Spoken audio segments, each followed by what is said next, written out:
Hello everyone, my name is Johann Meulemans. I'm a researcher at Saint-Gobain Research Paris in France, and I'm delighted to share with you some contributions of Saint-Gobain to the development of experimental techniques for assessing the as-built thermal performance of buildings. This work was carried out over the last decade with colleagues at Saint-Gobain and also through collaborations with academia. The performance gap between the design and the as-built energy performance of buildings is considered a significant risk that may compromise the efforts on meeting the carbon reduction targets set by governments in Europe. Previous research showed that energy-efficient buildings can actually be delivered through the implementation of quality control measures at each stage of the construction process. However, one of the most common factors restricting a wider uptake of such measures by industry is the time required for such testing. In this talk, I will present some contributions of Saint-Gobain to the development of practical experimental techniques to assess the as-built thermal performance of dwellings. The QB method is an in-situ dynamic measure method developed to determine the as-built heat transfer coefficient of dwellings and the U values of building elements within one night without occupancy. A distinctive advantage of the QB method is the time required to carry out a measurement. A single night for a test compared to an average duration of 2 to 3 weeks for a coating test for the HTC, or ISO 9869 for the U values. The QB method was thoroughly tested and validated in control conditions at the Salford Energy House in UK, and also, and most importantly, in the field in different countries in Europe. I will now present the findings from 4 different case studies which were recently published. The first 3 in UK and the fourth one in Sweden. The first case study is the circa 1950s detached house located at the University of Nottingham in UK. The objective of this project was to evaluate the precision and robustness of the cube method in the field under UK climatic conditions. To this end, a series of over 150 consecutive cube tests were performed during the whole heating period, considering 2 distinct air tightness conditions, as built and with increased air tightness. In the figure, the squares represent the HTC estimates and their associated uncertainties obtained for each cube test for the baseline configuration. The dashed black lines represent the mean values. The dark gray and gray shaded areas correspond to deviation of plus minus 10% and plus minus 20% from the mean value. We observe good levels of precision for the whole series of tests. Indeed, the cube method was able to provide consistent and robust estimates of the HTC, with more than 95% of the results within plus minus 15% from the mean values. The second case study is a low-energy detached house also located at the University of Nottingham in UK. The objective of this project was to evaluate the precision and accuracy of the QB method in the field under UK climatic conditions. In total, 18 consecutive QB tests were conducted. In the figures, the squares represent the estimate and the associated uncertainty obtained for each QB test. The dashed lines and the shaded areas represent the values determined with the reference benchmark methods and their associated confidence intervals. The QB method was able to provide precise and accurate estimates of the HTC. 94% of the results were found to be within plus minus 15% from the mean, and 77% of the HTC estimates obtained with the QB test cannot be considered statistically different from the HTC determined with the coating test.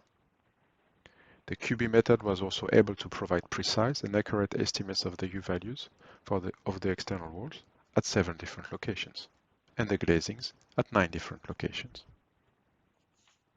Besides, it should be noted that there was no performance gap. The measured U values were consistent with the design values. The third case study is a mid-terrace house located in Leeds area in UK. The objective of this project was to evaluate the performance of different thin internal wall insulation systems compared to a standard internal wall insulation system.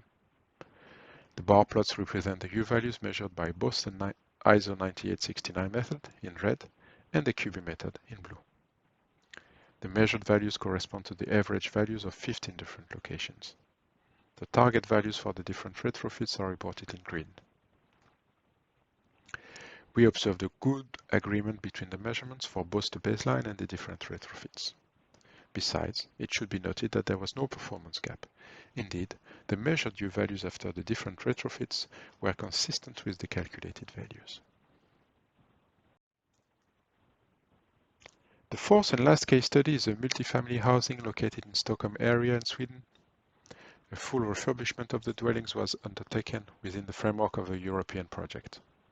The external wall retrofit measures involved an external wall insulation system with mineral wool. The bar plots represent the U values measured by the QB method in blue. The measured values correspond to the average values of 7 different locations. The target value for the retrofit is reported in green. We observed no performance gap. Indeed, the measured U value after the retrofit was consistent with the calculated value. I will now briefly mention some recent developments on the detection and quantification of thermal bridges. This work was carried out in collaboration with the CERTES laboratory at the Université Paris-Est in France. With regard to the detection of thermal bridges, we developed a novel experimental method based on active infrared thermography, which does not depend on the climatic conditions and works all year long.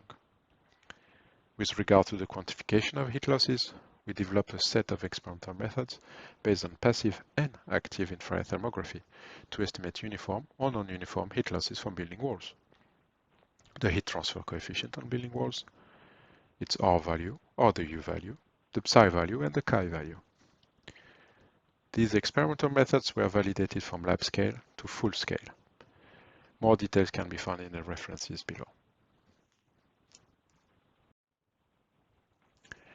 We are involved in some ongoing research projects in different countries in Europe. I will mention here a few of them.